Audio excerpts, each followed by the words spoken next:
जय श्री राधे। हमारा भी एक संकल्प है, हमारा भी एक संकल्प है। तो जाति के धर्म पर 500 रुपया पर 5 किलो अनाज पर अपने वोट बांट देते हैं। अगर बिहार को बिहार बनाना है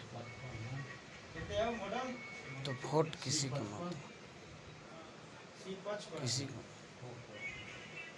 जैसे हम इतना दूर से उतना दूर जाते हैं, तो वो लोग इतना दूर से इतना दूर आएगा बिहार में नौकरी करने, बिहार में रोजगार मिलने, तो हम नेताओं को जीता।